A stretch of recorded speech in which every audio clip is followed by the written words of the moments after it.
is the story of love I talk about all the time. It's the story of Ronald Reed. Mr. Reed, I mean, it's a matter of living a certain way, keeping your lifestyle under control. What does it take to amass Mr. Reed's $8 million fortune? Ronald Red. Ronald Red. Ronald Red. Ronald Red. You've probably heard it a million times. Just earn more money and you'll get rich. But what if I told you that focusing only on earning more could actually be keeping you from getting truly wealthy? What if the real key has almost nothing to do with the size of your paycheck? Stick with me, because today we're diving deep into something most finance channels won't tell you. We're going beyond spreadsheets and stock tips to uncover the psychology behind wealth. Forget just earning more. We're talking about the hidden mindset, the overlooked behaviors that separate the truly wealthy from those who just look rich. We'll look at why a janitor could secretly build an $8 million fortune while a Harvard-educated finance executive went broke. By the end of this video, you'll understand the real, often counterintuitive, key to getting and staying rich. So let's get this straight. Doing well with money has surprisingly little to do with how smart you are and a lot to do with how you behave. Think about that. A genius who loses control of their emotions can end up in financial ruin, while someone with zero financial education can become wealthy if they master a few key behaviors. We saw this play out perfectly with Ronald Red, the janitor and gas station attendant from Vermont. Simple life, simple house. Main hobby was chopping firewood. When he died at 92, this humble guy left over $8 million, mostly to his local hospital and library. How? No lottery, no inheritance. He just saved what little he could, invested it consistently in good companies, and then he waited. Decades of patience let compounding work its magic. Now, contrast that with Richard Foscone, Harvard-educated MBA, successful Merrill Lynch executive who retired in his 40s to become a philanthropist. Sounds like the guy who should be wealthy, right? But Foscone borrowed huge amounts of money to maintain an enormous mansion, 11 bathrooms, 2 elevators, $90,000 a month just for upkeep. When the 2008 financial crisis hit, his high debt and illiquid assets wiped him out. He declared bankruptcy, telling a judge he had no income. His fancy houses were foreclosed. One man was patient, the other was greedy. That simple difference in behavior completely overshadowed the massive gap in their education and experience. This tells us something huge. Financial success isn't a hard science like physics, where rules always apply the same way. It's a soft skill. How you behave is way more important than what you know. Getting wealthy versus staying wealthy. This brings us to a critical point. Getting wealthy and staying wealthy are two completely different skills. Getting money often requires taking risks, being optimistic, maybe even being a bit bold, putting yourself out there. But keeping money, that requires the opposite. It requires humility.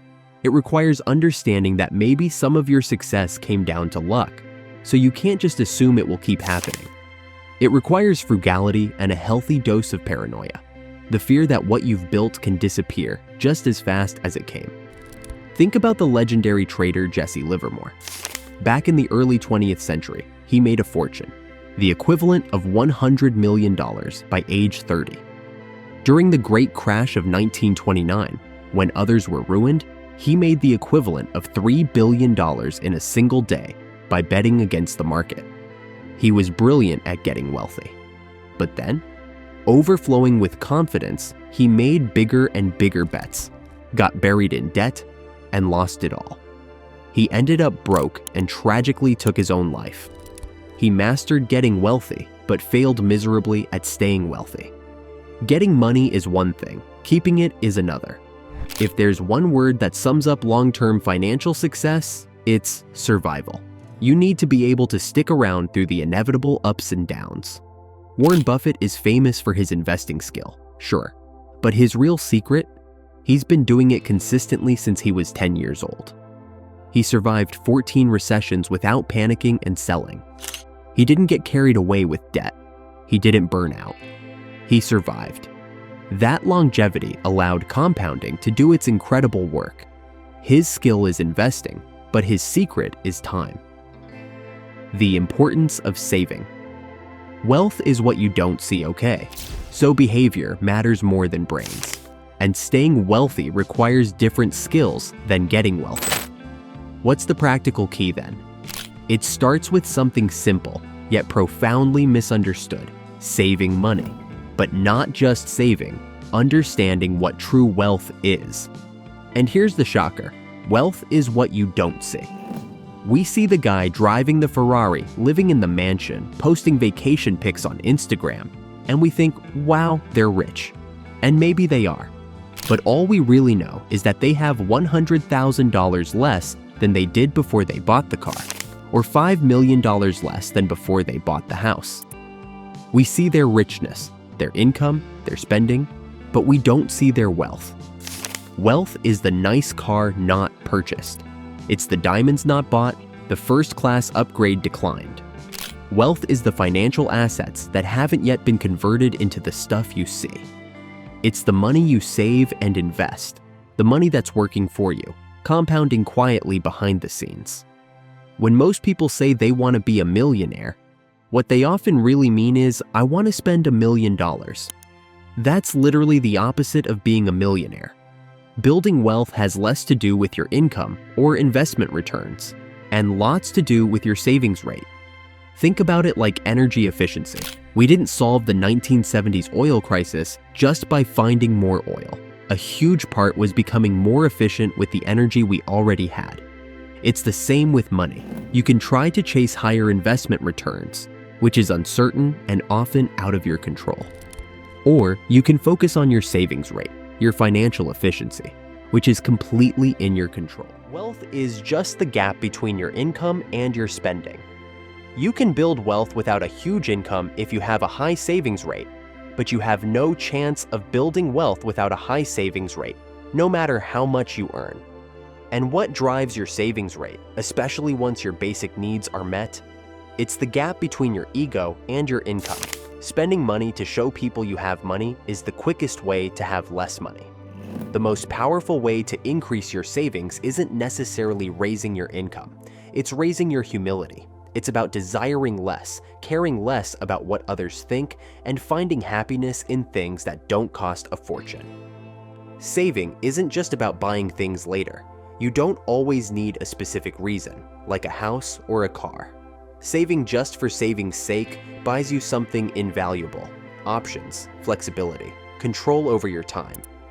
It's a hedge against life's inevitable surprises. It means you don't panic when you lose your job. It means you don't have to sell your investments at the worst possible time because the boiler broke. It means you can tell your boss to take a hike if you need to. That freedom, that independence, that's the highest return money can offer.